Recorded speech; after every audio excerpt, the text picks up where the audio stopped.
What's 43 for Tabsu this morning?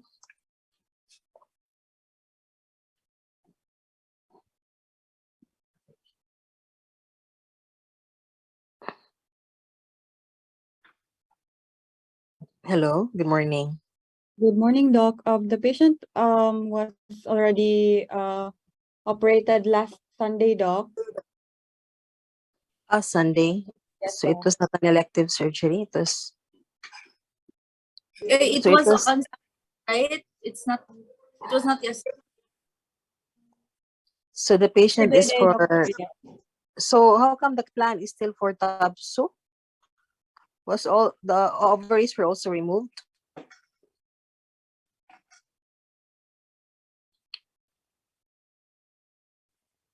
And what is this PE? Is this pre-operatively or post-operatively? Since it's already. So if this, the patient already operated on, you include also your final diagnosis if the or post-op diagnosis if the patient is already operated on. Yes, Doc. Sorry, Doc. Noted, Doc. So what's the plan for the patient? So can you give me the full assessment for this patient and the plan?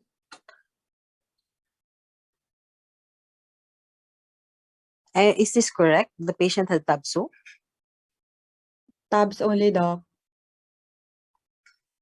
Who did who typed this, man? There's a lot of typo then.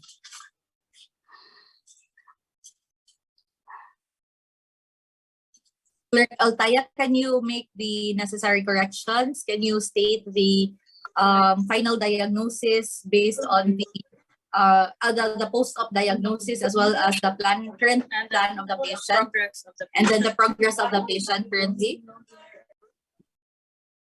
Okay, Doc. So for the final diagnosis, Doc,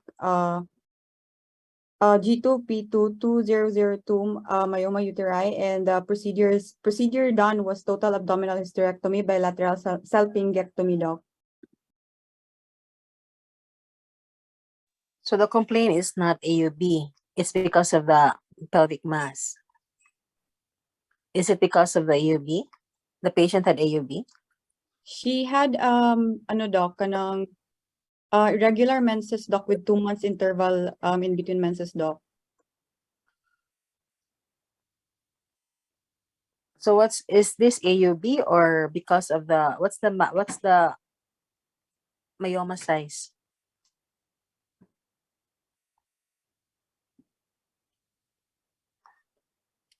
And what is this PE? Is this a post-op PE? No, Doc. Can you make a complete one because it's confusing? So if this is can you give me a complete na lang na answer? So is this if this is not a complete if this is a pre-op PE ni siya? Yes, Doc. This is the pre-op PE, Doc. So if you will give this to me as a pre-op PE, it seems a normal PE. It seems that the patient has no abnormal findings. What was the finding of the patient that warrants operation, Matt? What do you think is not included here in your PA that's very important for your case? Pre-operatively.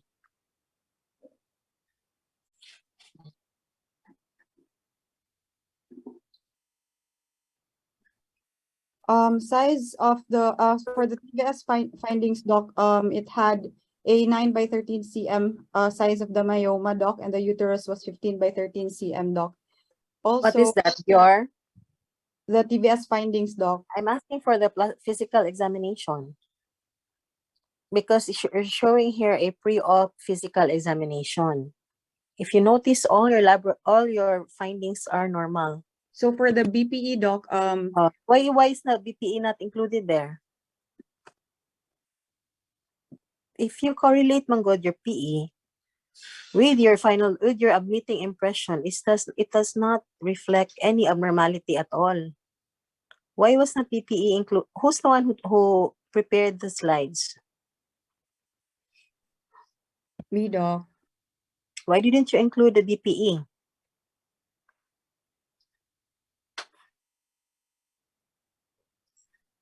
Sorry, Doc. I totally forgot about the BPE, Doc. So by now, do you think it is significant for your case?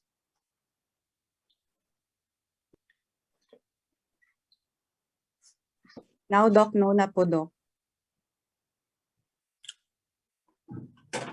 Are you sure?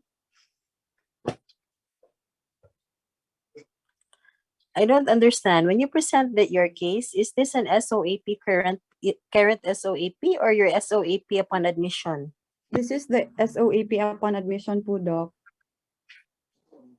So if it is a rundown, you have to include also the current SOAP of your patient if this is already a rundown Okay, Doc. Noted, Doc. of your cases. So what's the complete diagnosis now? Complete diagnosis, Doc, is G2P2 2002, Doc. Gravida 2, parity 2, 2002, myoma uteri, Doc. I thought the patient is already operated on.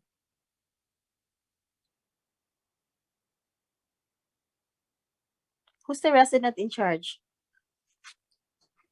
Status post, Who's the resident in charge? No, Doc. Good morning, Doc. This is Christine, Doc, the resident in charge. Can you give me the one complete BPE of this patient and the post? So for the complete physical examination, Doc, abdomen, Doc, noted a hypogastric mass with superior border at the level of umbilicus, Doc, and then upon speculum exam, noted smooth and closed cervix, Doc, and then for the BPE, Doc, the pertinent findings, Doc, for the uterus, Doc, is hypogastric mass with superior border at the level of the umbilicus, Doc, and then for the rectovaginal exam, Doc, no masses palpated, Doc, no nodularities, and then with smooth and pliable parametria, Doc. So what's the post-op diagnosis? Can you by the way, give your clerks and the PGIs the data? How come they don't have the data for this patient physical examination? Dok, anang nagdungan dyan may kuan, Dok, assess. I don't think sala na to wala. Wala man ko nagtulo og kinsay sala. I'm just asking, how come there's no uniformity of your data? There must be a communication gap. If your data are different, we're talking about real patients now.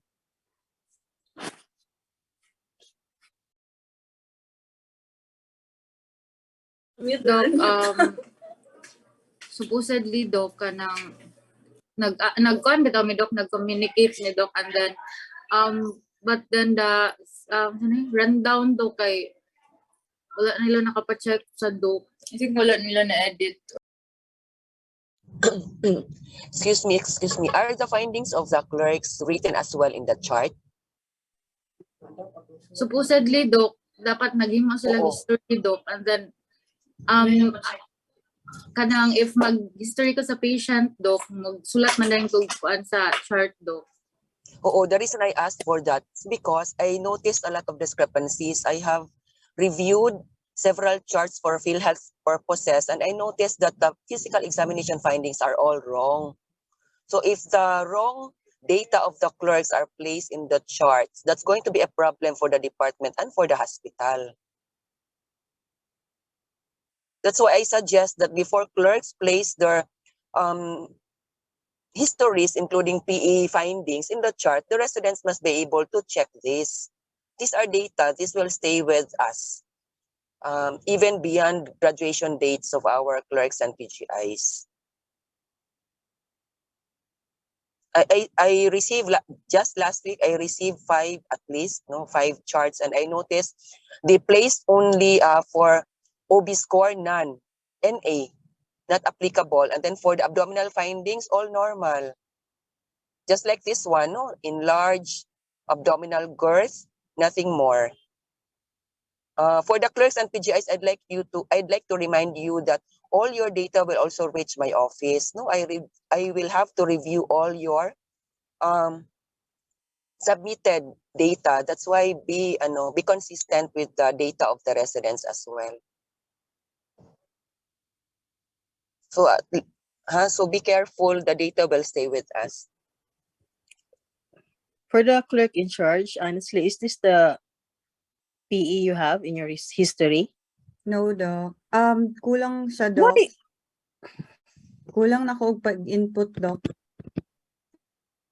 Ang imo ba yung nakulang is ang important na aspect sa imong case. Are you correlating your case with the things that you're placing in your chart or in your slides? So what's the chief complaint of this patient? Is it AUB or pelvic mass? It's pelvic mass, Doc. So there were no complaints of heavy menstrual bleeding? None, Doc. She just mentioned, Doc, that she has irregular menses, Doc. So so is it correct to place their AUB secondary to myoma?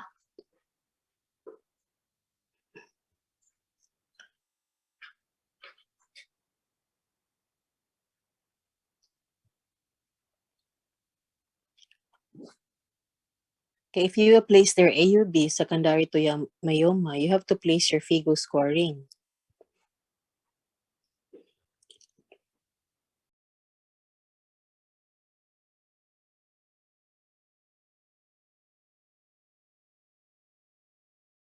Hello? So what's the final diagnosis again for this patient? Final diagnosis, Doc, is G2P2, Gravida 2, parity 22002, myoma uteri, status post, total abdominal hysterectomy, bilateral salpingectomy, Doc. Why was I asking a while ago why in your plan it was TABSU? So you mentioned that there was no removal of the ovaries. So why am I asking it? Why is it significant for this patient? If the ovaries will be removed or not?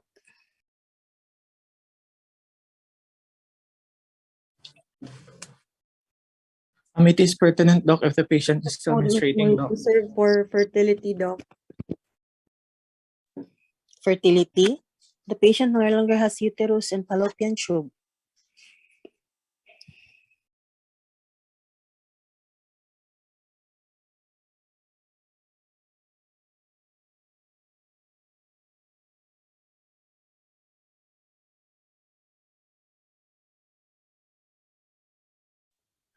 What's the reason you removed the fallopian tube in the first place and retained the ovaries? Why do you have to remove the fallopian tube when they are all grossly normal?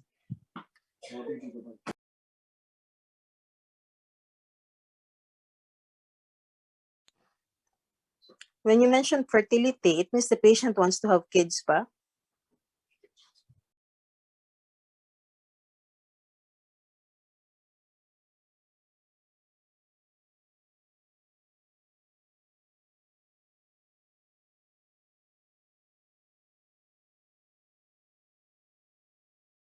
Please answer the question. Don't have Doc, opening.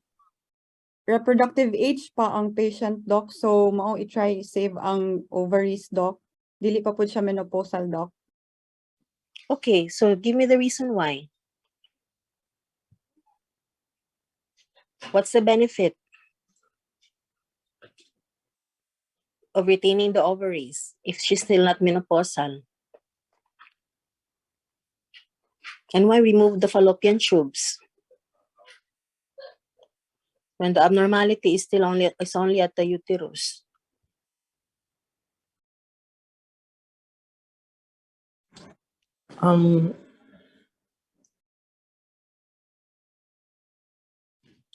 Okay, we'll answer. I think, Doc, since the ovaries, Doc, will still produce, Doc, estrogen, Doc.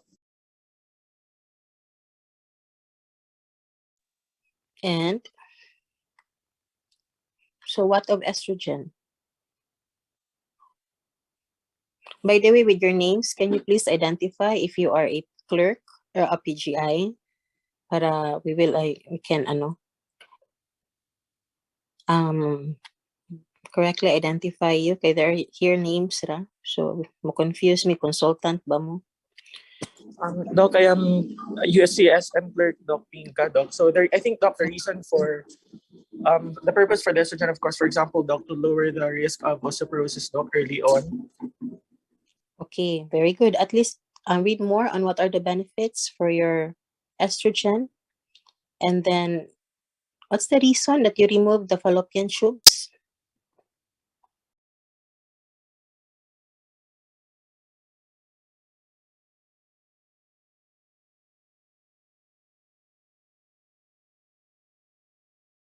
Okay, anyone from the team?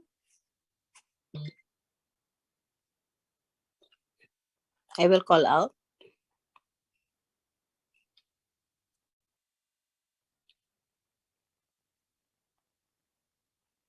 You've assisted surgeries now. What's the reason that you remove fallopian tubes in Kuan? Clerk Ali, can you answer the question?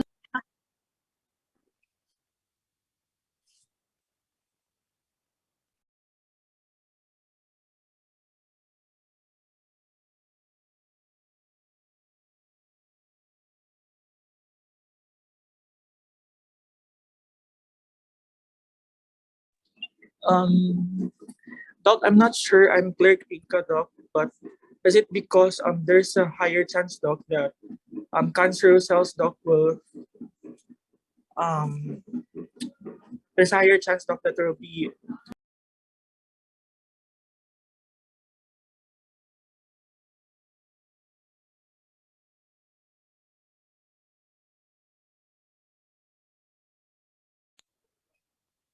Okay, continue. You're in the you have an idea. Can I try, Doc? Clerk Altaya, Doc.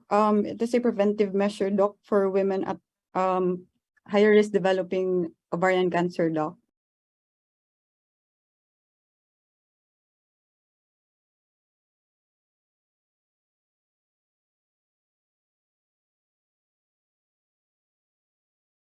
Okay, what's the connection with the ovaries and your fallopian tube? In terms of saying that to prevent as a prophylaxis for your for ovarian CA.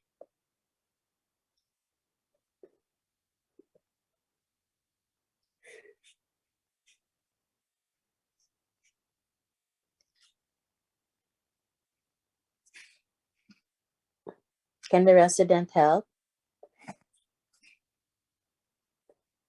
Para we I can think, Doc, on. because most of the ovarian cancer, Doc, starts, Doc, from the fallopian tubes, Doc.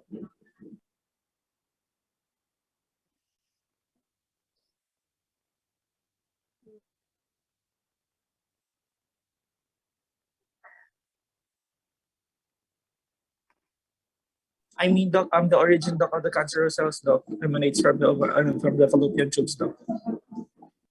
What do you call that carcinoma? Yes. Good morning, Doc. We do opportunistic self-injectomy, Doc. This is to prevent, Doc, stick tumor, Doc, or the serous tubal intraepithelial carcinoma, Doc. Okay, so you read on that, everyone, so that you can correlate on what's happening in your kanang when you assist the surgery and what's the reason behind who assisted the surgery.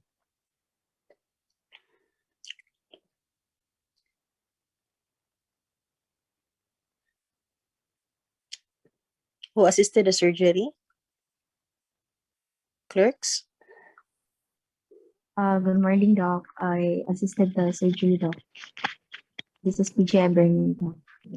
Okay. So at least you would know what's the reason behind the surgery that you're assisting on. Yes. So who did the SOAP for this patient? The one who presented?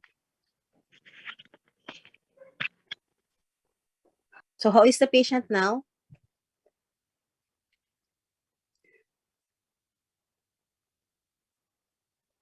Come on, this is an endorsement. How's the patient now? Good morning, Doc. This is Kisha, Doc. Currently, Doc, the patient is stable with BP of 90/60, a febrile 86, with flatus still no BM, Doc. Dressing done, dry well palpated, Doc. No erythema around the wound, no discharges as well, Doc. Patient is already day 2. Yes, Still no Doc. flatus. Still no flatus, Doc. The plan for the AP's plan, Doc, is to give Sana concentrate, Doc. Okay. So why is it important? Who's the one who assisted? Why is it important that we need to have your flatus post-operatively? Doc, sorry, with flatus day siya, Doc, no bowel movement yet. Sorry. Okay. Okay, who will do the corrections for this? Because you have to print out all your these rundowns as well as your every morning, and you present and you give this for filing. You correct this before you print it out. This is a documentation for your rotation, man. Yes, Doc. Clerk Altaya, can you make the necessary corrections? Yes, Doc. I'll do it, Doc. And by the you. way, you try to you ask your resident before you present anything, because it seems, Manggod, you're there's really a very big discrepancy on the data that you're presenting and on your cases. Okay? Because you're already involved na in the hospital charts. So we don't insert anything in the charts that's falsified or not true. Okay, that because that's anything that you place there should be documented. It's already a documented file and it is a legal document. So be responsible on anything that you place there sa inyong history and PE. Have it checked before you insert it in the chart. Okay, for that goes for everyone. Wala mo din ha, kay tungod lang nag-rotate ra mo.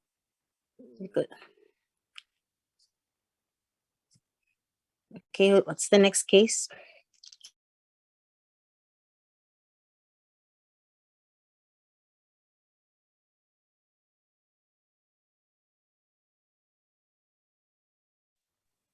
Okay, let's be fast.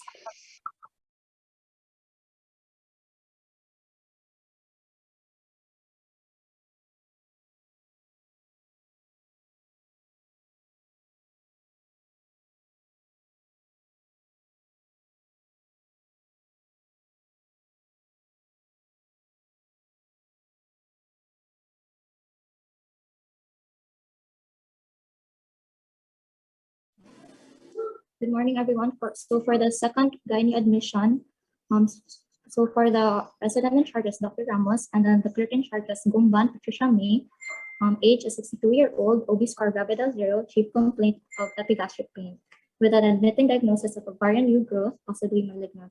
So for the subjective, the patient denies of any abdominal pain, headache, chest pain, and no nausea and vomiting. For the patient was seen awake, febrile, coherent, alert, lying comfortably, and not in respiratory distress with the following vital signs: blood pressure of 120/80 mmHg, heart rate of 87 beats per minute, respiratory of 16 cycles per minute, temperature of 36.4 Celsius, and O2 saturation of 96%. Upon physical examination, skin was warm to touch, cool skin turgor, no rashes, no lesions. For the HENT, no gross deformities, and anecteric sclerae, pale palpebral conjunctiva, no neck lesions, tracheatic midline. For the chest and lungs, equal chest expansion, clear breath sounds. Kisha, Sukalis? Yes, Doc. Is this the current PE of the patient? Status of the patient? SOAP?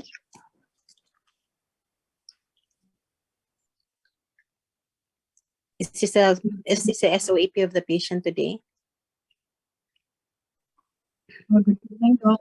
This is the clerk in charge, Doc. That is the SOAP.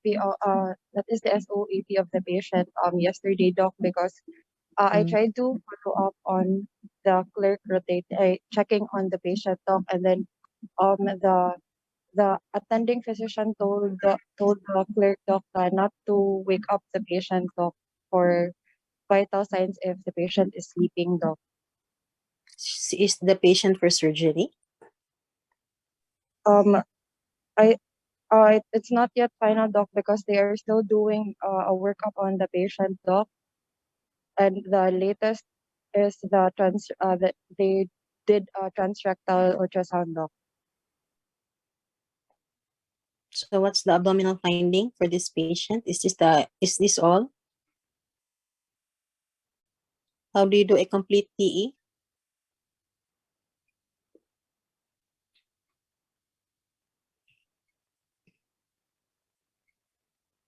The patient complained of epigastric pain. So, because you have to tell us, if you say increase abdominal girth, how increase? Be more objective with your findings. The measurement of the abdominal girth, doc, is 98 cm, doc. How do you measure abdominal girth?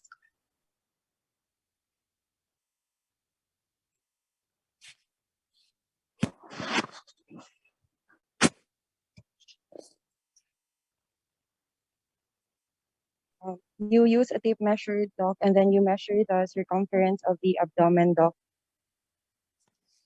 Any part? What is your landmark? The level of the umbilicus, doc.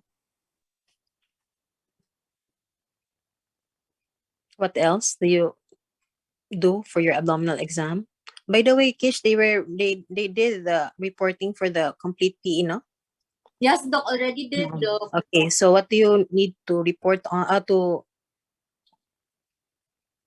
place here for your abdominal examination, knowing that the patient is already having epigastric pain, increasing abdominal girth? So what else is important in your abdominal findings?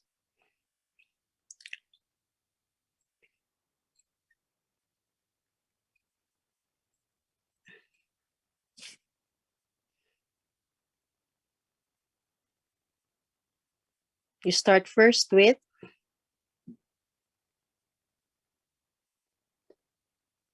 We start with the inspection of the abdomen, doc.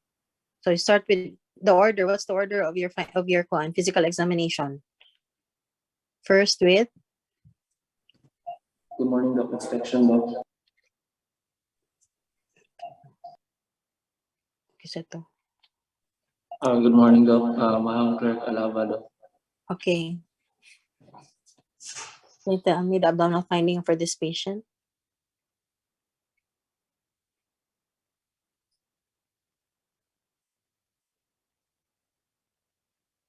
Are we all satisfied? Are you all satisfied with the findings of this patient abdominal exam?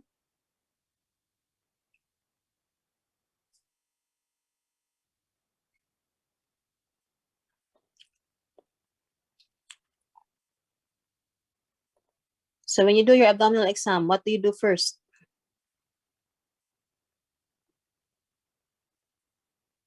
You inspect the Inspection, abdomen of the palpation, patient, doc. percussion, huh? Again? Yes, doc.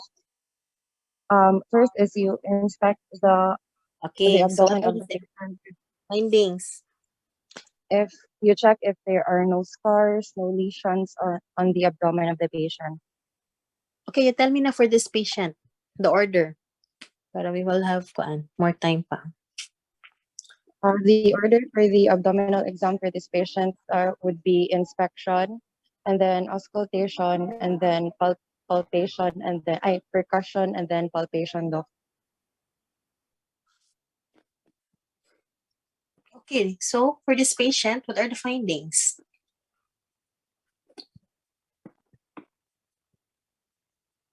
Okay, you basically wrote there first your normal active bowel sounds. So what will be the complete abdominal findings based on what you said?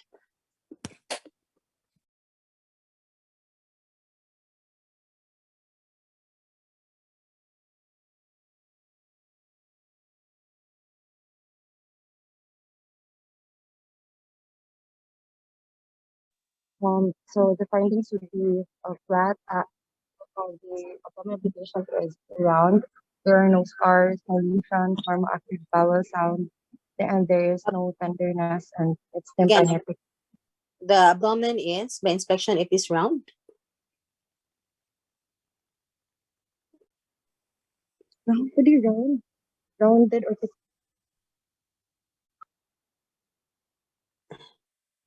Who's the RIC for the patient? Can you tell me the pre-op abdominal findings for this patient? Good morning, Doc. This is Kisha. Doc, TN is currently not available, Doc. However, Doc, the abdominal findings for this patient, Doc, on inspection there were no masses, no scars noted, and then on auscultation, normoactive bowel sounds, and then on percussion there was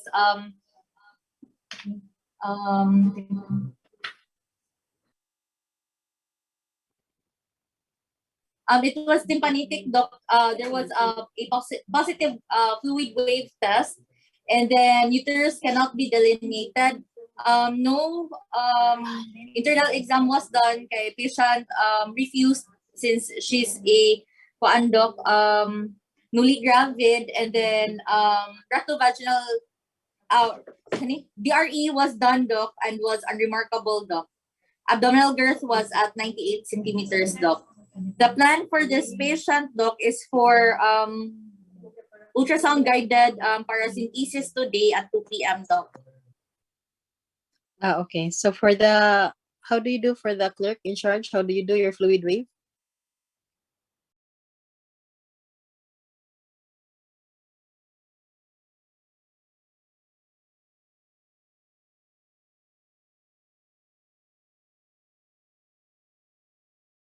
Please answer right away. If you don't know the answer, you can tell me, but we will appoint another one. Can I call on another clerk, Doc? Clerk Daan, can you please help your colleague?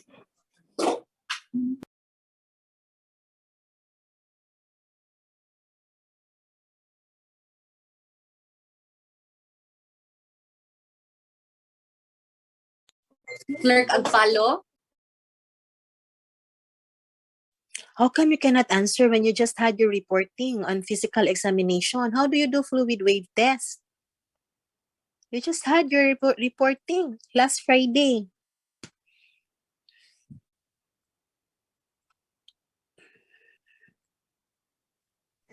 Please acknowledge when called.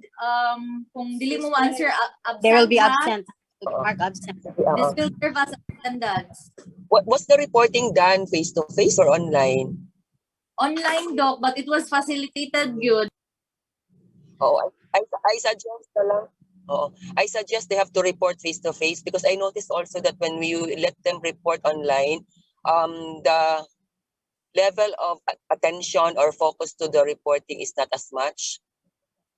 Okay, for the clerks, I think you know by now how to do the abdominal the kanang fluid wave test. How do you do it? PGIs. Good morning, Doc. PGI Monte Claro, Doc. May I try to answer, Doc? Okay. So in performing your fluid wave exam, you let the patient lie in a supine position with the legs flexed so that your abdomen will be relaxed. So with one palm, usually your non-dominant hand, you place your palm at the midline of your abdomen, and then you gently tap the right side first. And then once you tap, and there is no vibration on the contralateral side of the abdomen, then it is a negative fluid wave test. However, if you do it and then there is a vibration on the other side, meaning that the palm that is resting on the midline of the abdomen or the palm that is applying pressure in the abdomen was not enough that it can prevent the vibration. So it is a positive fluid wave test, Doc. Okay, thank you. So everyone, please do the you read on your case before you do your presentation, okay? So when you do so if you have a suspect presence of fluid inside the abdomen, do you measure the abdominal girth only upon admission?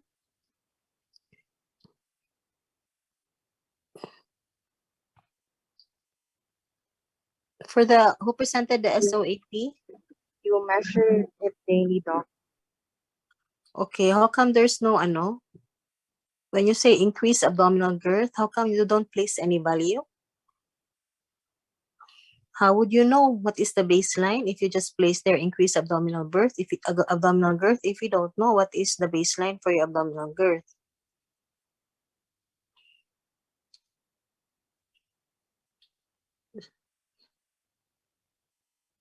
You mentioned that you measured it. Why didn't you put it there?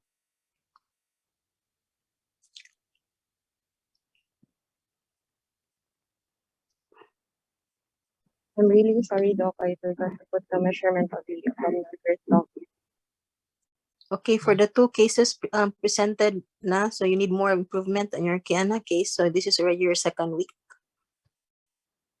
And do the proper correction for your for this slide, because you will have to print this out. So in your history, there was no any measurement placed there.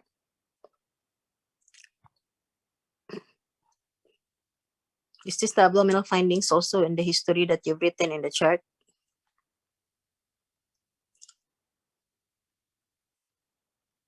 That's a simple question.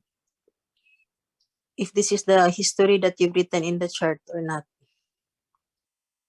The PE.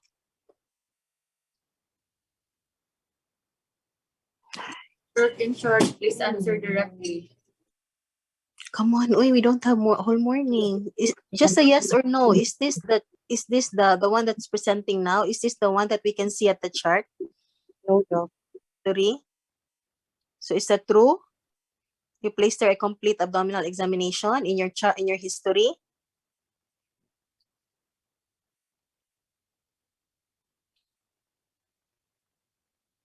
Get the okay. I wanna see the kanang history inserted in the chart for this case.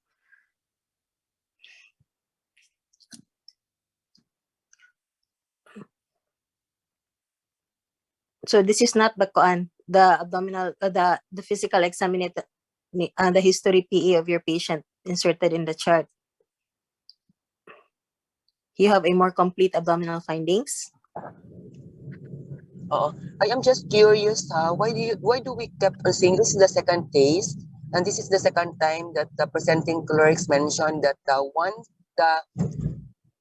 findings presented are not the same or are not mirror images of those inserted in the chart. How can that be? Do you have another preference for chart documentation? We are talking about the same patient and the same case.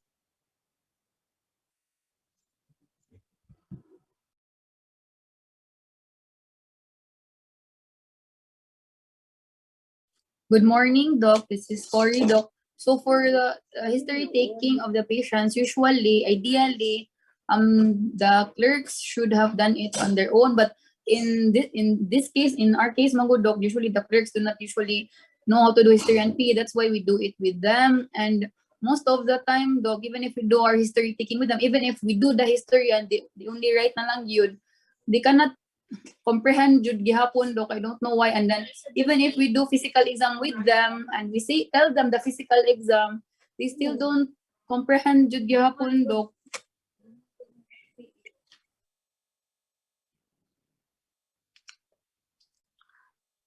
For my question for Dr. Clerk in charge lang, is this your abdominal findings in the chart the same with what you're presenting now, or is it different? Maura gid na akong question. Yes or no?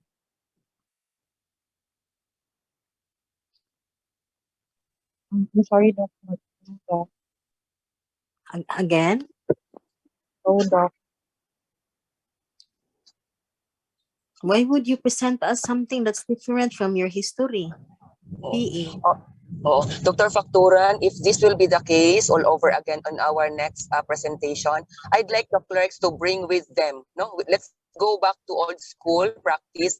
I'd like the clerks to bring with them the chart of the patient during the morning endorsement, and we will directly see for ourselves whether they are presenting the same findings every day.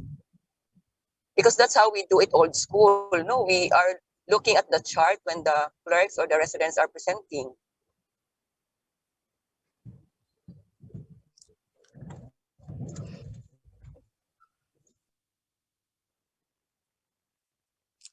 This is Clerk Gumban. Yes, Ah, okay, you pull out your history there and then you have it checked.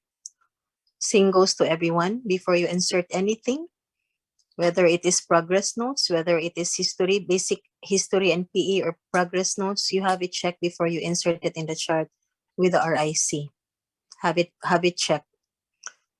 Okay, it is embarrassing if other hospital staff will read a different input, because that will be part na of the chart of the patient which will be placed in the medical records. So imagine if you will put there a fictitious or a lacking, so anything that's not complete also is considered. So if you place there something, for example, that one, it will be there na. If you place the increased abdominal girth as an abdominal exam, it will be there na for life as a permanent documentation for that chart. So before you insert anything, clerks and PGIs, have it checked with your RIC if correct ba na inyong ipang-insert din ha. It's not because of completion. You're not here because of completion of your mga requirements. We're here to learn. Lisod man lagi inyong ipang-insert dili mao. Mga tinuod na ni na patient inyong gipang hiskutan. Mga tinuod na ni na chart, and these are legal papers. It will be presented later on if unsay mahitabo. When you do your history and PE and your progress notes, you just insert it right away.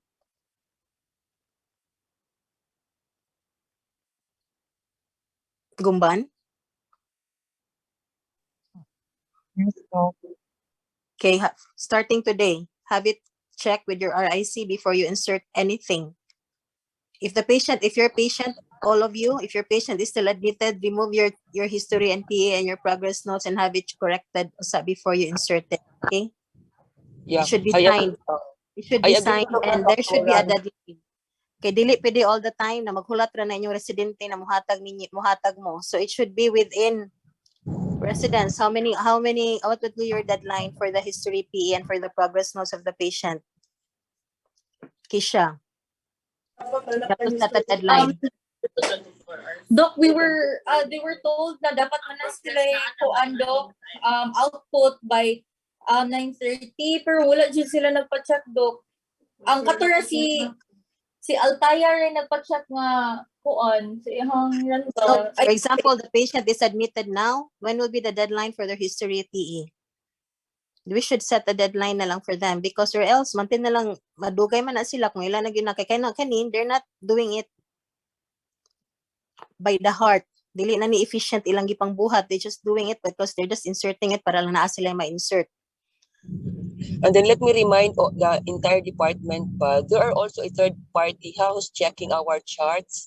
That's a requirement from PhilHealth. No, let's all be careful. But kay dili ra kita makita sa tong charts, there will be a third party, and we can be prosecuted for this. No, placing false documents in the chart.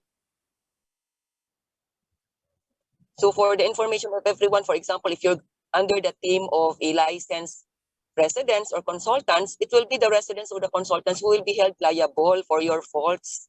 So kindly let them check as well. Please be careful. We have a third party. Okay, what will be the deadline for your history? For example, the patient admitted 8:30 a.m. Deadline for your history PE will be 10:30, Doc. 2 hours na lang, Doc. Let's just set a deadline na lang to, Doc. okay. For the progress notes, progress notes should be done before the endorsement, Doc. okay. They were told na they should have ang kanilang deaf patients, they should follow that patient until ma-discharge.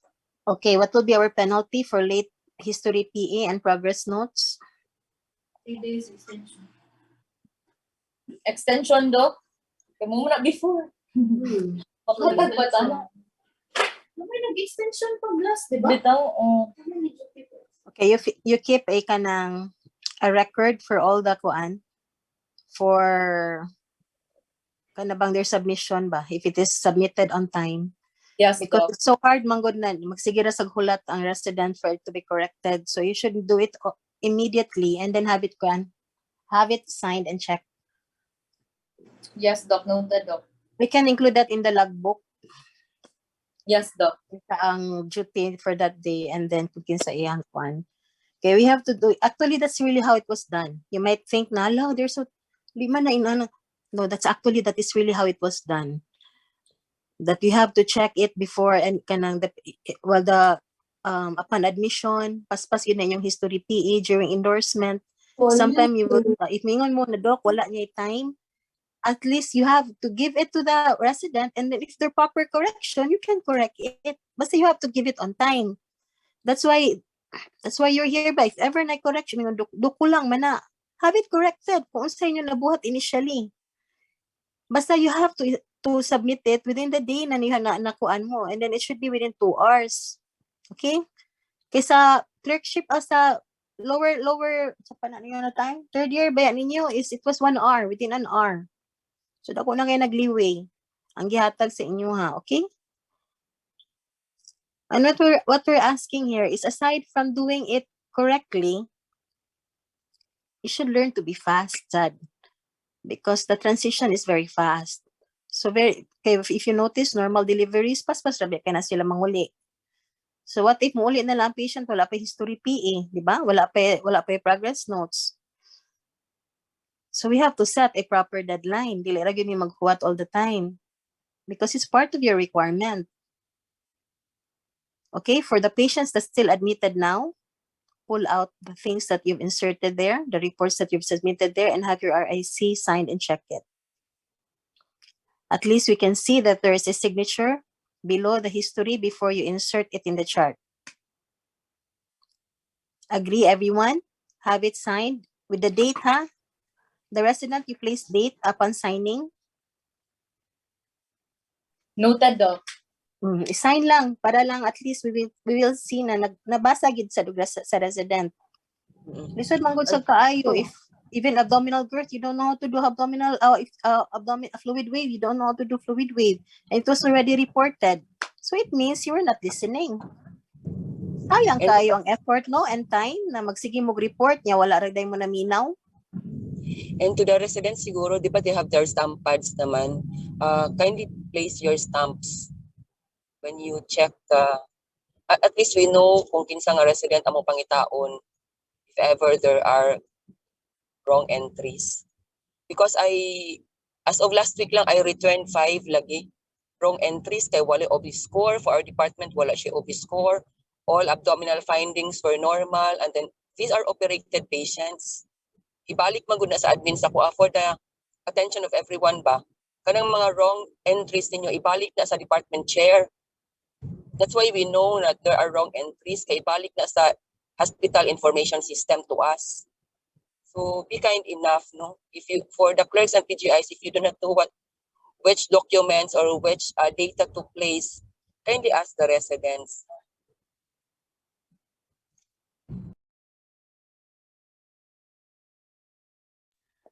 Clerk Gumban, so for this patient, how is the patient now?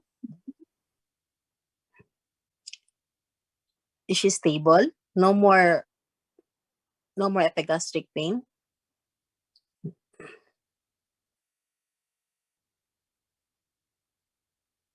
No, siya naman eh. Hello, Doc. Clerk Gumban, hello? Hello, Doc. I'm so sorry, Doc. I wasn't able to ask the Doc because I am not assigned in the wards for Doc. For No, the last reports or not, you should follow up your patients because you get this patient, you should Of all the people, ikaw dapat ang mas aware sa patient. you should be aware of your patient until the patient will be discharged. Treat the patients at lagi as if they are your own. That's why we told you from the very beginning, when you dep a patient, treat them as your own. From the moment you start making an endorsement nila, you treat them as your own. Hello? Yes, ma'am. Good morning.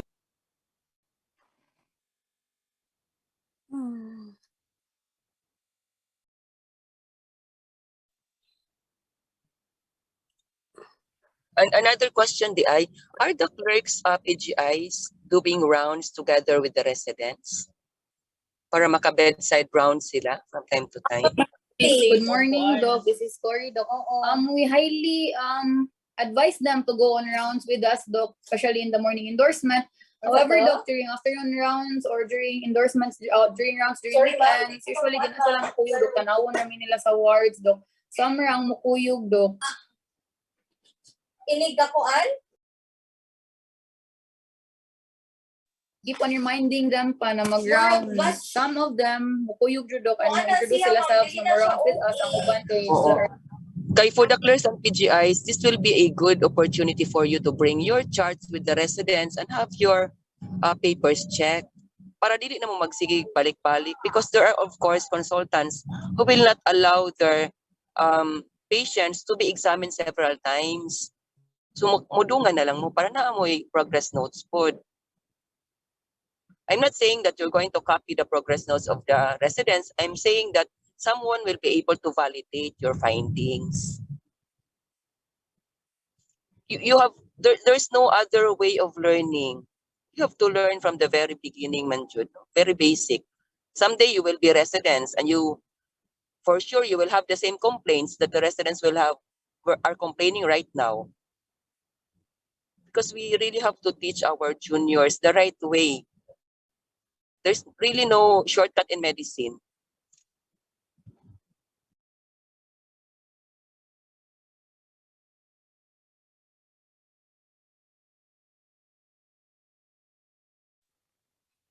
Sige. Anyways, I'll be reporting all of these findings to the clerk monitors as well as to the institution in charge. Right now we have clerks, correct me if I'm wrong, from Maham and UCMed. I think it's about time that your administrators will have to know as well how you are performing in the different departments. Because we take it upon ourselves to train all of you, but we also take it upon ourselves to monitor all your performances as well. So if you would like to graduate with good grades, just give us good performances for the clerks and PGIs. Someday you will also be residents and consultants, and you will be looking forward to these days pa, that you will be treating your own patients, but you really have to learn. I'm just listening to your discussion and I don't see much learning.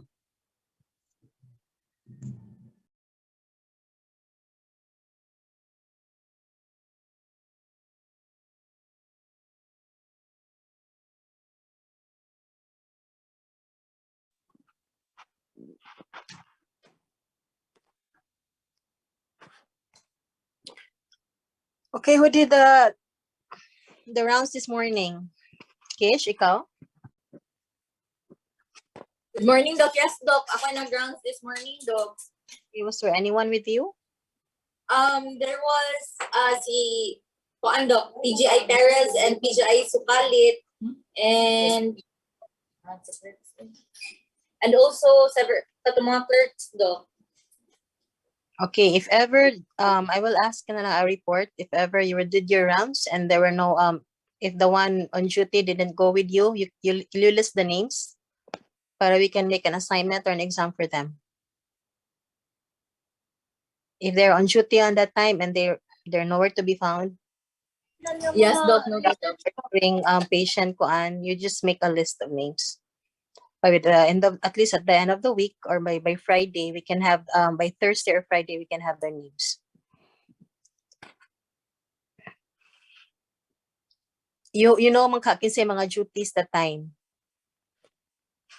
Yes, Doc. Naaraman mag-sense man na sila text kinsa ang ward clerk. So if ever wala din pa roll call kisa may wala dire ana. If ever Yes, wala Doc. para we can give them, we can call their attention at the end of the week asa sila during that day and that time. If there, then they will be You can also, to Kisha, but you can also make that, di ba, mag-round call. If they're absent, then they're absent for the entire 12 hours that they're supposed to be in the hospital. Kung dili sila mo join sa inyong rounds. Kung andok ang katong ang mo join sa Unless they're in the OR, unless they're in the OR or in the emergency room. But if they're, especially if they're ward, assigned in the wards pa, they have to be with you. They must be with you during Yes, the ward. they usually are with me, Doc. Nala ko yung mga specific na mga patients na dili na ko pasudlan, Doc. Like, ang namanggod tayo sa patient, Doc, then, kana, muto nga, wala lang sana ko sila gipasulod dito. That's okay. And then, dili lang ang pagkuyog-kuyog, ang importante din, ha? Dapat umukuyog sila with the residents. They must have read the chart ahead. Or, nagbasa na sila sa ilang libro. Or, unsa man na e-books ba ilang gamit before they go around. Yes, Doc. I usually ask them if they kind of know the case and then if they know the patient and if they had proper endorsement with the outgoing katilang receive bale, Doc. Because someday once they become consultants, they also have to do their homework. Mag-homework man ng consultants or before they do their rounds. Yes, Doc. For the clerks also I'll ask and the permission to leave ahead, Dr. Factorian, ha? Mag-start na mo research right shop. for the clerks and the PGIs also, if you have kanang during your stay there at the wards or at the kuan, if you have a consultant, you go with the consultant if ever and then you inform the resident that the consultant is doing their rounds by text baron or sa kay the resident is very busy said, but at least they will know. But if ever gani, you always go with them. That's an opportunity for you to learn every time there's a consultant to do the rounds. Okay.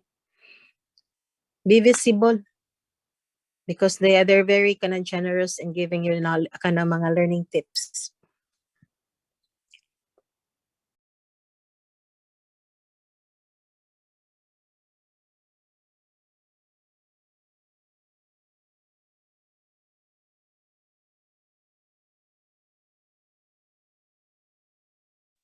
Ito, I agree. Just let them identify themselves na OB kuan sila.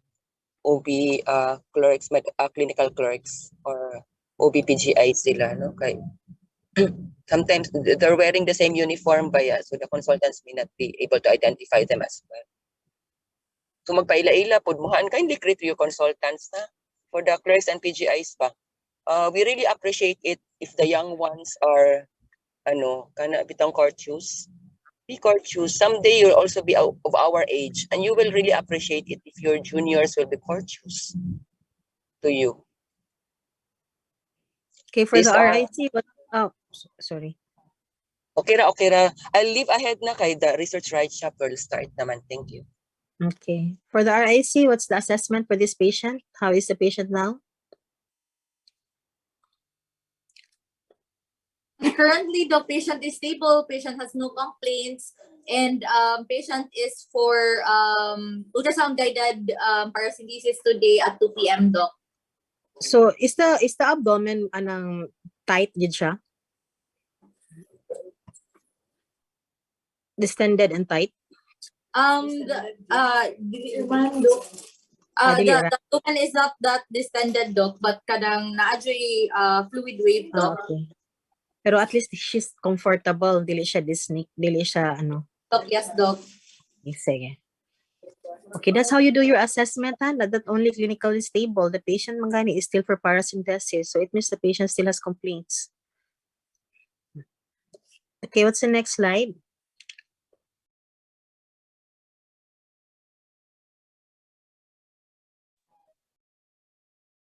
So to continue for the August 6 admissions, we have the first gynae case. So on private patient, RIC, Dr. Rico, clerk in charge, Maham Clerk Daan. The patient is 32-year-old with the OB score of Gravida 2, Para 2, with a chief complaint of gross signs of infection with foul-smelling discharge on the left nephrostomy tube side, with the admitting diagnosis of cervical cancer stage 3B, encrusted with nephrostomy tube left. So for the so patient has no complaints of nausea and vomiting. The patient did not complain of any pain on the nephrostomy tube side on the left. The patient was seen awake, coherent, and responsive with the following vital signs: BP of 90/70 mmHg, heart rate of 97 beats per minute, RR of 24 cycles per minute, temperature of 36.4 degrees Celsius, and O2 sat of 99% at room air. For the physical exam, For the skin, patient was warm to touch with good turgor, HEMT, and eclairix clary, pink palpebral conjunctiva. For the chest and lungs, equal chest expansion and clear breath sounds. For the cardiovascular, S1 and S2 sounds were distinct and no murmur heard. For abdomen, there is a linea nigra, the abdomen is flabby and well contracted uterus. For the GUT, there is a noted vaginal spotting, and for the extremities, no limitation of range of motion with a CRT of less than 2 seconds. So for the assessment, patient is clinically stable. For the plan is to monitor vital signs every 4 hours, continue CBC monitoring, and for open retrieval of encrusted nephrostomy tube left on August 9, 2022. Okay, what do you mean by encrusted nephrostomy tube?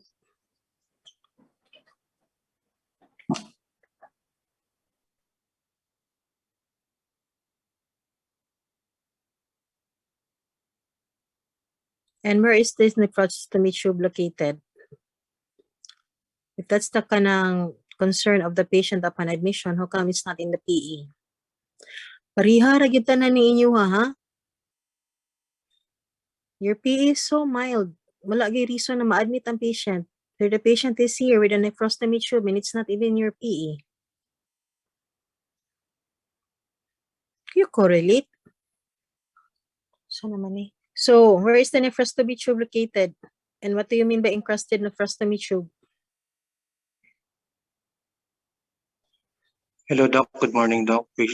Clerk and the nephrostomy tube is located on the left stalk and it was encrusted, Doc. So, na deposits Left where?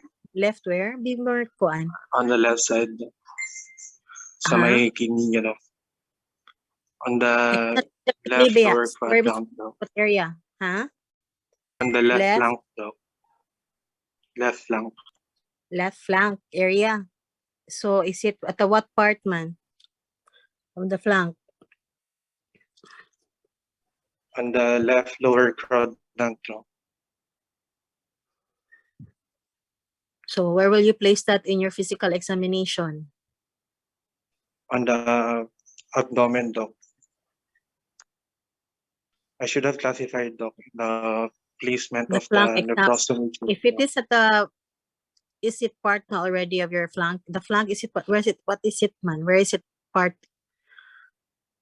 The flank, the abdominal part? The flank?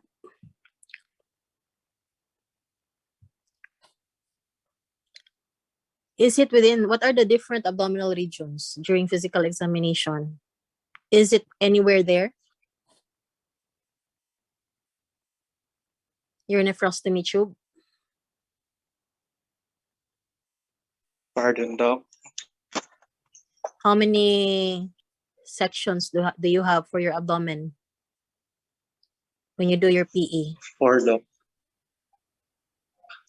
4?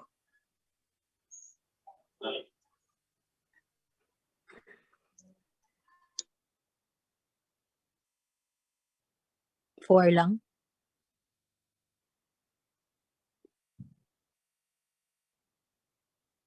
You read on that. It's in the drawing pagadyan sa inyong dates. Pila na gidrawing kay sections sa inyong abdomen. Okay, so on the 9 sections, is the nephrostomy tube located in the anywhere in the part of that 9 areas? On the left lumbar, Doc. So it's in the left lumbar area in nephrostomy tube? Yes, Doc. You do your proper corrections. Is the patient is still admitted? You did the history and PE for this? Yes, Doc. Okay, you pull out The your patient chart is and then you do. Okay, you pull out your chart and have it correct corrections for your PE. Because the patient came in with your, as is part of your chief complaint that there is an encrusted nephrostomy tube and it's not in your physical examination. Okay, what do you mean by so they will be, it will be, the plan is to remove the nephrostomy tube, Doc. Okay. I-remove ra ni siya sa RIC?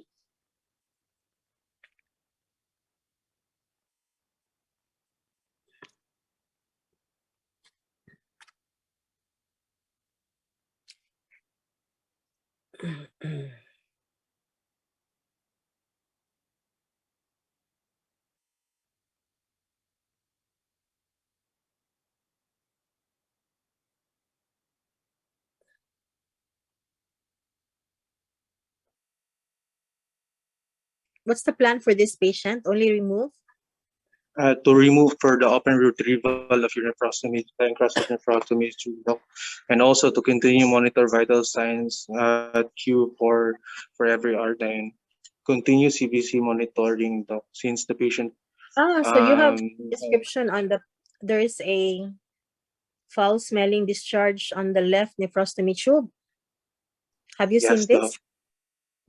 Yes, doc. It's in your chief complaint, but it's not in your findings, in your physical examination. How come?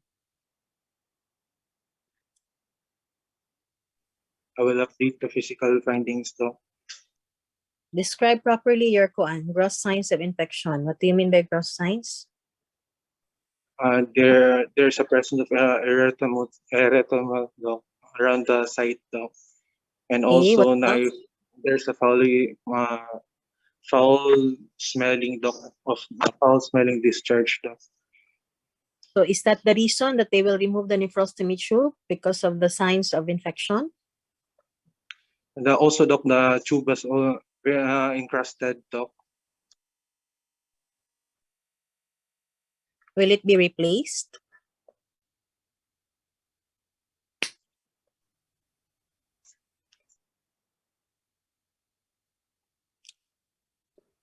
Who's the RIC?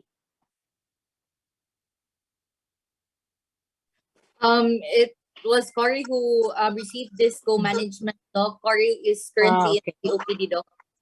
So this is a co-managed patient. Yes, doc. Under the surgery Euro service, doc. Okay. So our problem here is because of the cervical CA. Yes, doc. There was obstructive uropathy secondary to the cervical CA, doc, and then hence our old patient na to. Yes, doc. Kanang chronic patient na ni siya, doc. Kasi ibalik-balik. Okay. So it would have been nice if you would, but then I think you didn't do any speculum exam now of this patient if she's been coming back na. Yes, doc. No speculum exam was done, doc. Okay, for the resident, for the clerk in charge, it would be nice to know the previous since the patient has been coming in for a while now. To note the how the status of the cervix, because you have the cervical CA stage 3B naman. Okay? Yes. So Okay, doc, thank you, doc. Okay, you pull out your chart and have it signed with your IIC. Okay.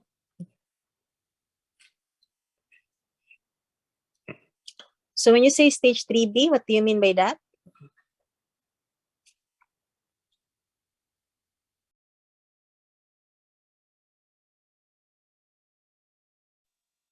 Hello, if it is stage 3B, what do you mean by stage 3B for cervical CA? Doc. Hello, doc.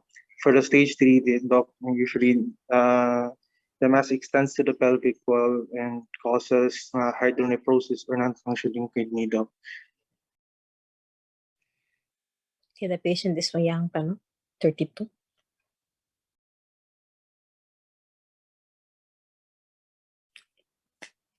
Okay, what's the next case?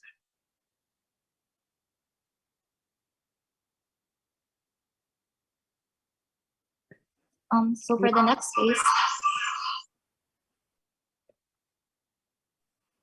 case, RAC is Dr. Jericho with a PGI in charge of Sembrano. The patient's age is 27-year-old, OB score of Revila 0, parity 0, with a chief complaint of abnormal uterine bleeding and cough and fever. So for the admitting diagnosis, CAP LR, diffuse toxic goiter, anemia due to acute blood loss for AUB secondary to myoma. So for the subjective complaints, patient complains of cough, fever, and chills. Patient is awake, coherent, and responsive with the following vital signs: 110/80 mmHg, heart rate of 117 beats per minute, RR of 19 cycles per minute, temperature of 36.8 degrees Celsius, O2 set at 98% of room air. So for the skin, there is positive color. Patient is warm to touch and good turgor. For HENP, non-ecteric scleral, pink palpebral conjunctiva. For the chest and lungs, no retractions, equal chest expansions, and there is noted fine crackles on both lungs. For the cardiovascular, a dynamic precordium with distinct S1 and S2 sounds, normal rate and rhythm, and no murmurs. For the abdomen was flat with normal active bowel sounds, soft, tympanitic, and no tenderness. For the extremities, no limitation in range of movement or motion, and CRT less than 2 seconds. For the assessment, patient is clinically stable, and for the plan, diagnostics of CBC, SARS-CoV-2, RT-PCR, and the medications to be given is ceftriaxone 2 grams IV. The patient was still not gone. I'm sorry, the patient still has no result for SARS-CoV. For as of this morning, Doc, wala pa, Doc. What time did that patient was admitted? Good morning, Doc. For this patient, Doc, rapid antigen was negative, Doc. However, there namang may plans for surgery. Hence, RT-PCR was done. Murag thermofissure lang, Doc, but wala pa may murag today i-run kay patient came in during the weekend, over the weekend, Doc. And then So for this patient, the patient came in for pneumonia or for the bleeding? This patient, Doc, was initially is already diagnosed with abnormal uterine secondary to a submucous pedunculated submucous myoma, Doc, and plan to do vaginal myomectomy. However, Doc, on kanang CP clearance na ang patient, kay since patient is hyperthyroid, there was a So this is primarily our patient, gid na to. It's for the department's case, gidin siya. Sorry, Can Doc? you please? So this is really our case, our patient. Yeah, this is Yes, primarily our. So for the clerk in charge, can you please correct your admitting diagnosis? How can you do this? How can you improve your admitting diagnosis? However, Doc, the chief complaint really of this patient was influenza-like symptoms, Doc, and fever. Okay. Yes, Doc. The patient just had vaginal spotting, but her complaint was really her cough and her fever, Doc. So the patient is also, so I'm asking the clerk, how do you improve your diagnosis for your gynae problem? Good afternoon. Good morning, Doc. I am PJ Sembrano, Doc. For the chief complaint, we can improve this by The diagnosis. The diagnosis. So, is it anemia due to acute blood loss per AUB, secondary to myoma? Is it how you do it?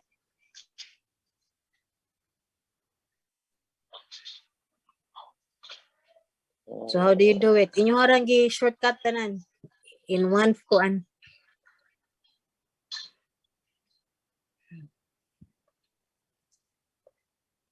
Do you mean how I should rephrase it, Doc? How do you state your diagnosis properly for this patient?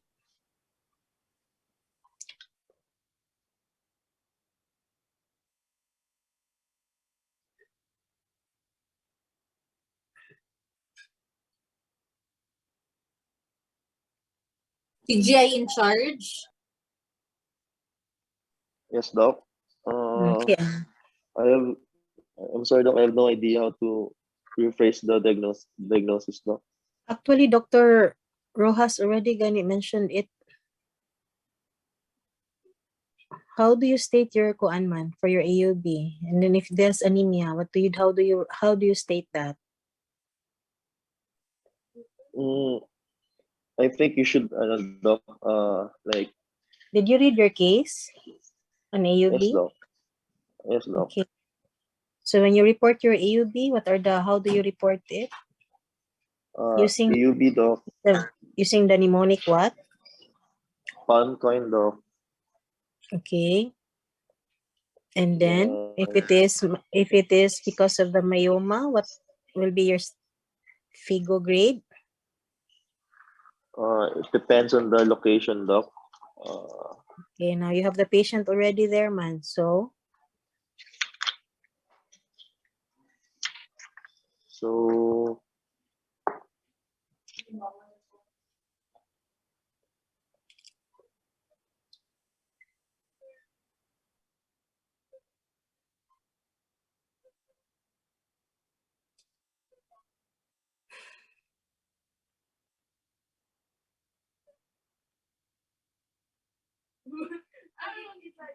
Can you base your diagnosis on your TVS result yes, doc. Yes, for doc. this patient? Can you It's clarify your it's AUB L1, abdominal uterine bleeding? abnormal uterine bleeding L1, pedunculated What do you submucous mean myoma. by L1? L1 means that it's leiomyoma, doc. The cause of the abnormal uterine bleeding is caused by the leiomyoma.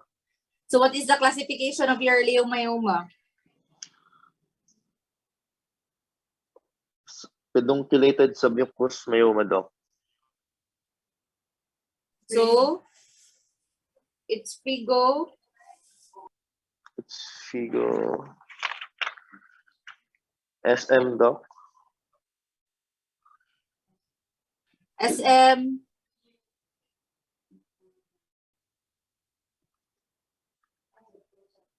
SM0, doc. I'm sorry. Yeah, I just saw the table now. SM0, doc.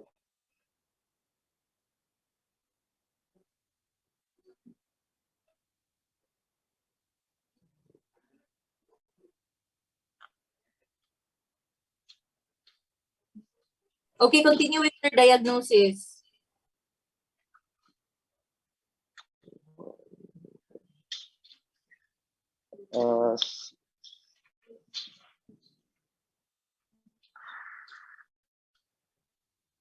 So anemia secondary to blood loss, secondary to the initial diagnosis, which is the acute abnormal uterine bleeding, diffuse toxic goiter, and then the community acquired pneumonia, low risk. is that if you with regards to the goiter, is it controlled?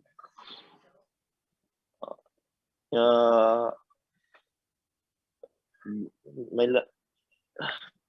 from my history, doc, patient was administered euthorax, doc, so I think it was controlled na.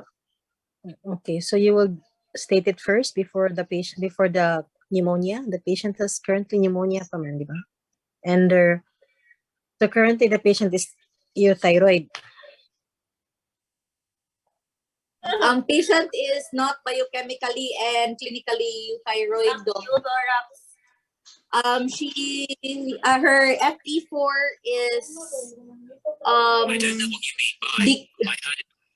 decreased, doc, and then TSH is also, I mean, FP4 is increased, TSH is decreased, and then patient is currently tachycardic, maybe secondary to her anemia, and probably maybe due to her hyperthyroidism as well, doc. Don't bluff. And you write there clinically stable. My gosh, with all the problems of your patient. Tachycardic, and then anemic. Who wrote there clinically stable? How do you write it? Why is the patient stable? When you still have to, are you gonna transfuse for your patient? The patient has pallor.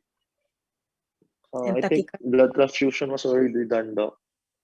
That's why patient was What do you admitted. think, man? Is it, asa man siya?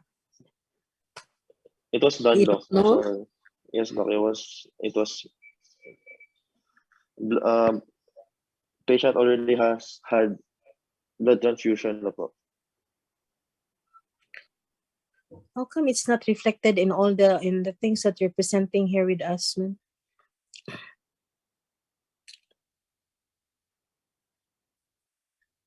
Can you answer the questions in the chat box? my gosh. Alright.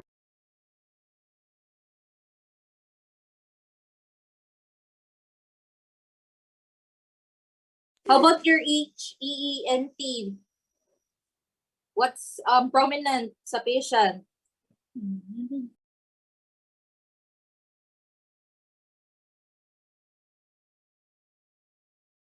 Are you sure na pink palpebral conjunctiva? Patient is anemic niya, positive pallor. Thyroid, hyperthyroid. Hyperthyroid patient. Exophthalmos, Doc.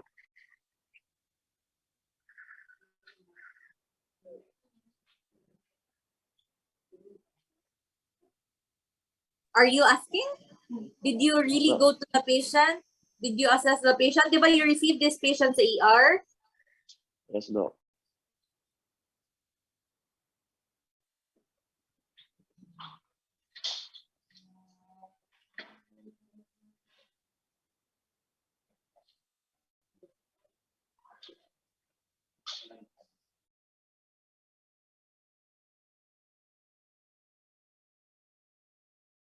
Complete your PE findings. So skin, start from the skin. So the skin, Doc, it's pallor. I think it should have been cold to touch instead of warm to touch.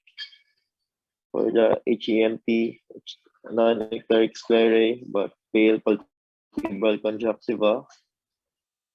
Exophthalmos.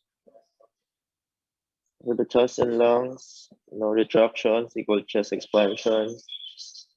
But there's fine freckles in both lungs.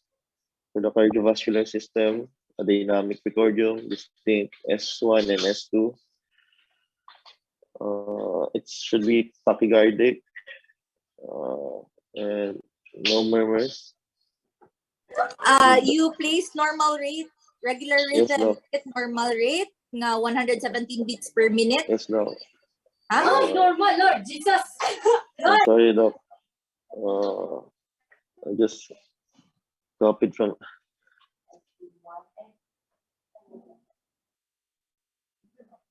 So yeah, I think I should have corrected that, Doc. I just copied from the. You think? I will correct that, Doc. I'm sorry. I will change that. Should have been tachycardic instead of and normal rate, regular rhythm.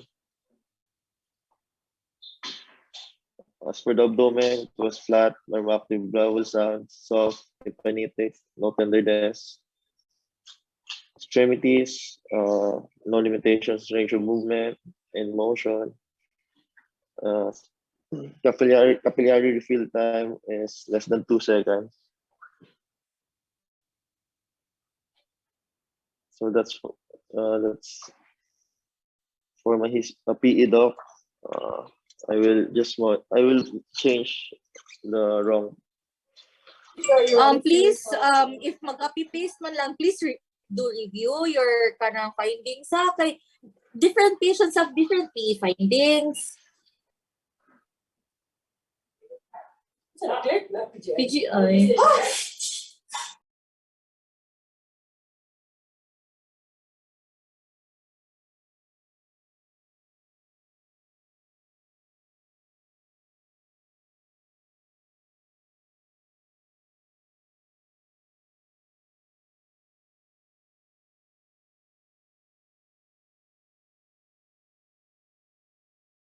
How can you learn if you're just copy pasting your findings, all of you? You're supposed to present your patient as a whole for us to imagine what is happening with the patient. And based on your findings, we can't imagine. We find a clinically stable patient with no problems actually. So what are we doing here if we're not learning?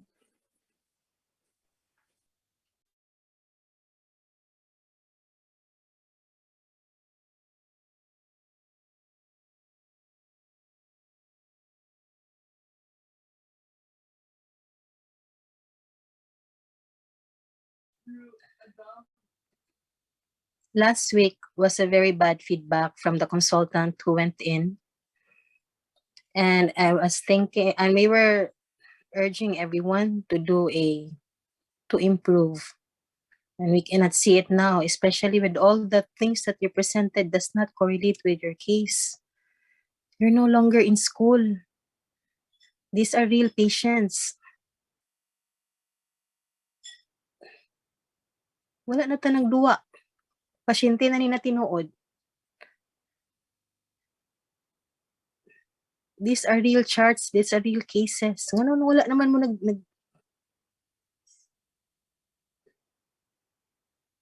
Imagine a patient writing there clinically stable with all your complaints.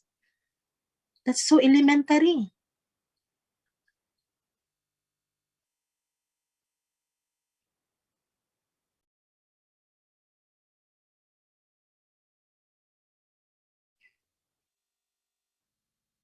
What do you propose to do, resident in charge for this case?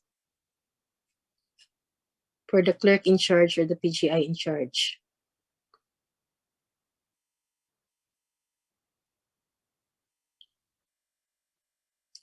So today is August 8, no?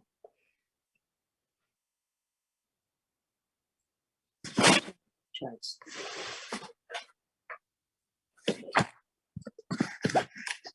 Because this really shows neglect on your duties for the one in charge for this.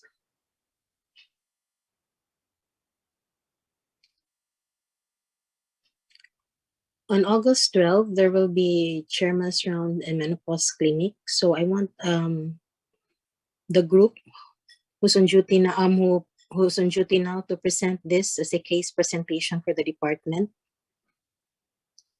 with discussion, the PowerPoint, okay? So you will have your menopause clinic at 4 o'clock, so by 2 o'clock. So there should be discussion on the correlation with your goiter, with your pneumonia, anemia, with your AUB. So do a complete case presentation on this. This is an interesting case. So you go back to your patient, do a complete proper physical examination, and study the case. How many were you in the group for this for the rotation this morning? We're on duty when this patient was admitted. They will be in charge for this. The Including group so they will present a very good presentation for that on Friday at the 7th floor.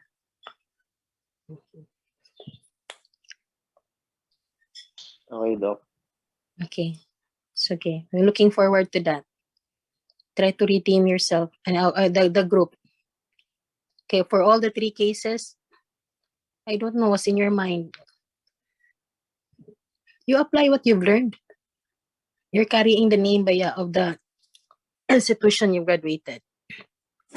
And now you're under perpetual now. So you don't settle for mediocrity. You don't settle for, okay na, basta humana. Wala. Will not go anywhere. Is this the last case? Doc, August 6 pa to. August 7, Doc. Ay na, stress na ko murag na. Kapuin na ko. Sige pa, online class pa sa PICAS, marag. Mas may pang kuan ani. Bitaw, this is really kuan. Discouraging what you frustrating what you presented this morning. Sige, I have an incoming. Okay? So take note of all the things that you need to do. You pull out all the histories that you've submitted. Have it checked. Okay, I will leave sa. Please take this seriously, ha? Wala taga duwa diri. It's already your kuan, naka 1 week na tanga kuan rotation. And still wala gyapon napay room, napay time for improvement, okay? Especially for the PGIs, you will be with us for 2 months. And take this opportunity na makaread mo sa inyong books. It's the only time na makaread mo books. Please do not read on kanang mga reviewers. We have a piece, ang inyong reference would be Comprehensive Gynecology, 8th edition, and the 25th edition of Williams. 26th edition, sorry. And then please do not bluff on your physical findings. Kana, do not copy-paste lang jud. Kay different patients, different PE findings, different cases.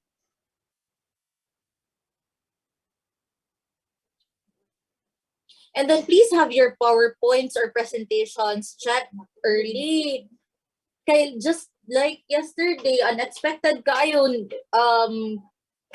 pagka morning, okay ra. But pagka 12 midnight beyond, daghan kay patients na ngabot, napatay Damian nga patient. How can you expect the residents to check your PowerPoint presentations during mga 7:15, di ba? Isn't that disrespectful? Ha? Please respect our time. Like, kanang gatrabaho pod ba mi diri, ha? Dili lang kamo ang among gibantayan. We have patients here nga gi-monitor and gi-monitor and gibantayan.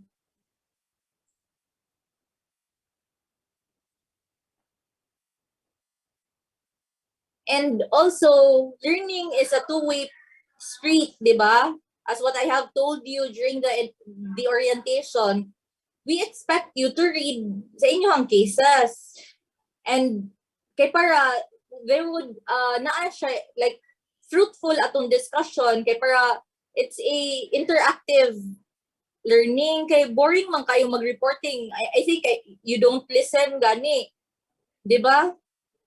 Maskin face-to-face or online na discussion. I don't think if walay willingness to learn, wala jud tay ma-learn ana, ha?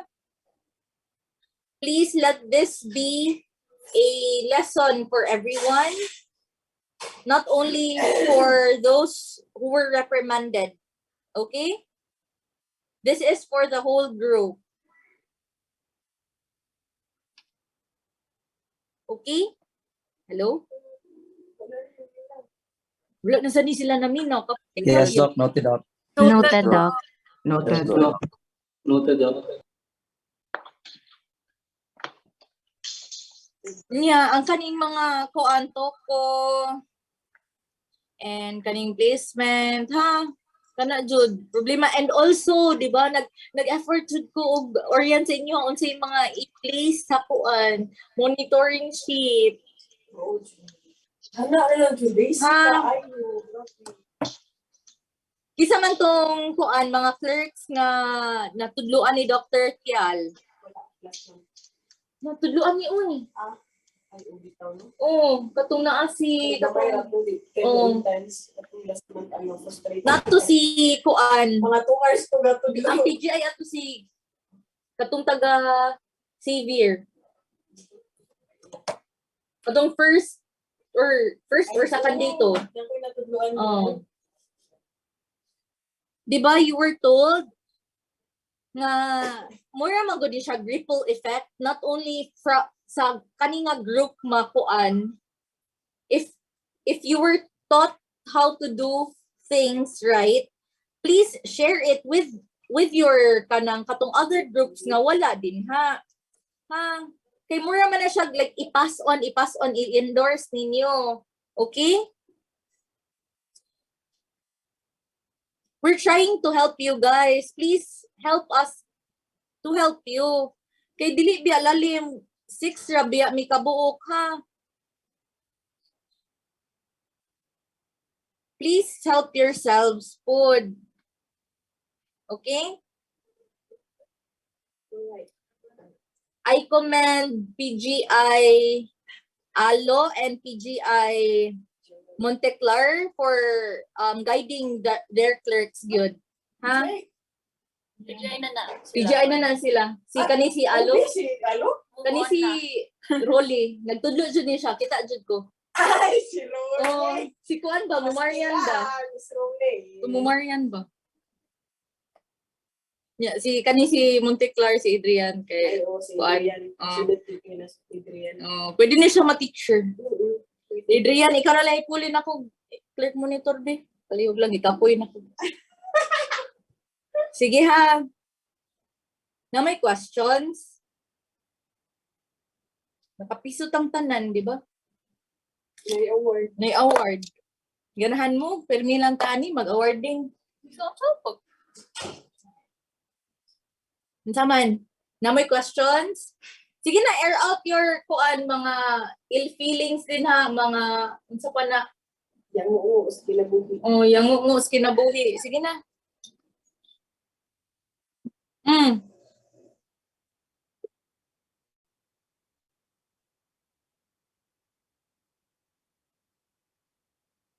Bali, ako na yung native sila for relation para kasabot sila. So, unsa ba na daw? Hello, good morning. Intermediate na lang, di na lang ka mag-insert na lang. Di, mag-insert sila dapat. Ani na lang. Maduha na. Additional Duha na siya ha, UP. So, katong official na paper which will be inserted inside the chart, which will serve as a legal document. And another intermediate paper to be submitted 2 hours after with the formulation and the differential diagnosis. Mura ni siya paper nga murag preview sa inyuhang PowerPoint for endorsement the next day. If you receive At least kuan mi ba, maka-chat me. Can I ask if one And then mo na siya maka-chat me. If wala na mo na chat sa kuan, inyong PowerPoint, ha? Before sila write sa kanang history sa chart. Before mo maka Okay. One is before the official document, please write sa inyong intermediate pad. Balik tag grade 1 ani. Sa may gusto ninyo, ABC, sige. Mag-intermediate pad ta. Gets mo?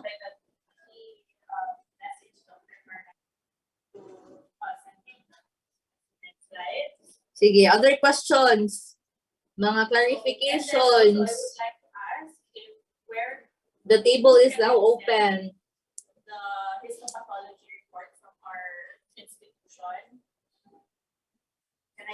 Doc, what if doc, let's say OB doc nga admission and then wala pa nag-1 hour doc, pinag-direct to DR doc. Ya wala na man ang Sir PE doc. Iti imong i-interview ang patient dito sa kuan. Kung OB, sa'yo mo kayo ng OB. Ma-interview niyo mo postpartum. 0917. Pwede ba it only takes 20 minutes man para ma-assess na ninyo ang OB? Kaya usual naman na ang OB. Like, kung ano yun na, like routine questions, like balik lang ang questions. Yung PE kay focus mo sa kuon. Focus mo sa genitourinary and then sa abdomen. Speculum exam. Okay. Okay, thank you. You have more time, labi dili ipasa ka ang patient dayon. Nahagid mo yung time para sa RR magchika-chika sa mama nga. Not in pain na, not in labor, edi makatubag na sila mas dali ninyo. And make sure na may partograph and CTG tracing. Very good to si Altaya, si Jessica. Kay like late na naabot ang patient but naka-manage pa siya magpa-check sa iyang PowerPoint. Unlike katong gahapon na abot karon ng 7:50 nagpa-check sa PowerPoint.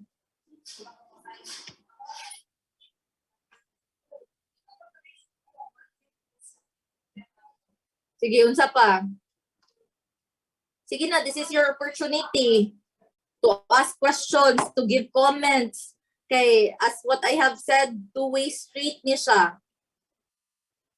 We accept feedbacks, we give feedbacks.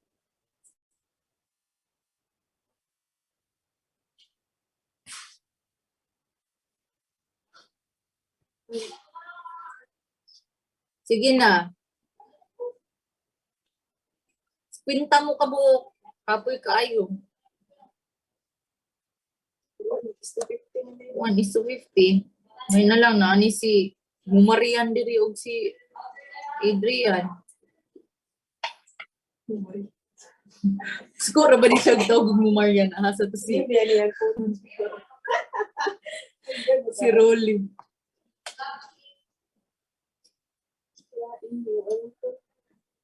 Dili ka ni sinagsuban mo ni Mumarian. Suban kila ko na. Weapon ba ni? Sige, unsa pa questions?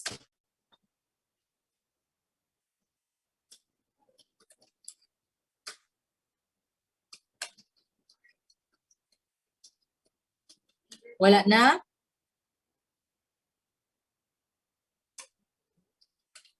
Mo ninyo opportunity nga maka air out sa inyong feelings.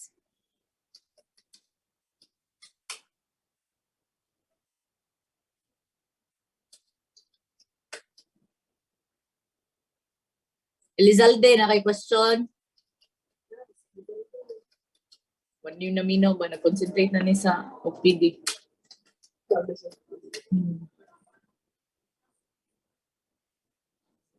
Wala na ha?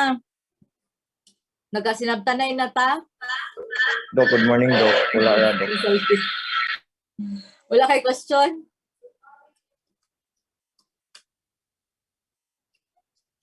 Wala kay question ha?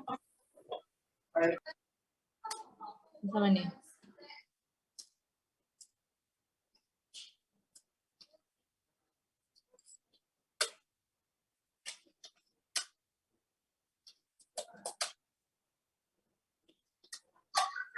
So far, nakagets mo sa kuan? Sa trabaho sa labor room? Atong mga forms ba? Importante man gud ang forms. Naana gani mo'y tamdanan, naana mo'y kuan masayop pa jud. Hakas kayo og paper, maluoy in taon mo sa nurses nga raiso, magpa-print ani. Maluoy mo sa trees. Maluoy mo sa trees.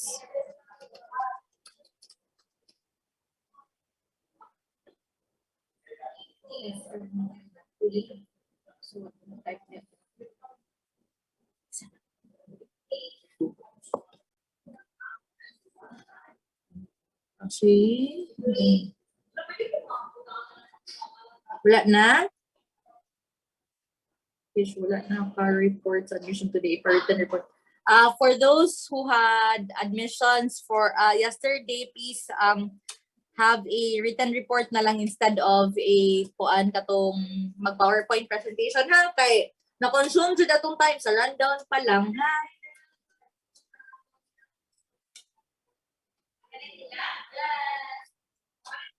Pasabot mo.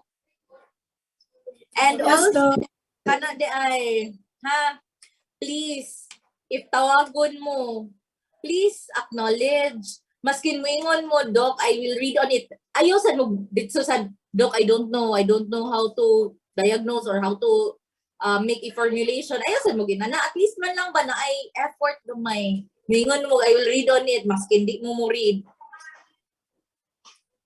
Ha?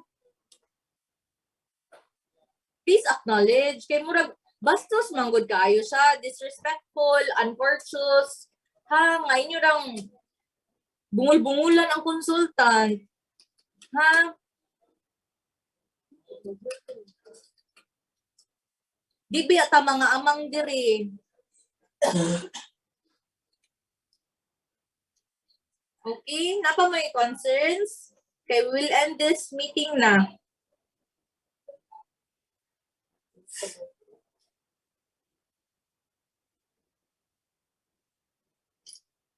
Wala na?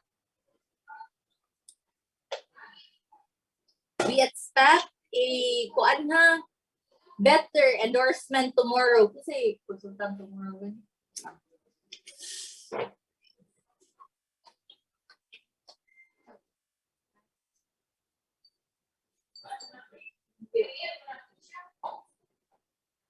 Oh no! Dok Simba ko, si Dok Gimba. Duk, si Bahon katong kanikang dok galbo ganin na please. Ana ganyan siyang kuan. Ana siya nga I'm surprised. We expect 4 or more consultants tomorrow. Ha? So wala na question sa klaro na tanan or lubog gihapon. Klaro ra? Yes, Doc. Klaro ra, Doc. Sige. Thank you. Thank Okay, you, let's Doc. end the meeting na. Thank you, Doc. Thank you, Doc. Bye-bye. Thank you, Doc. Thank you. Thank you, Doc. Thank you, Doc. Yeah. Thank you, Doc.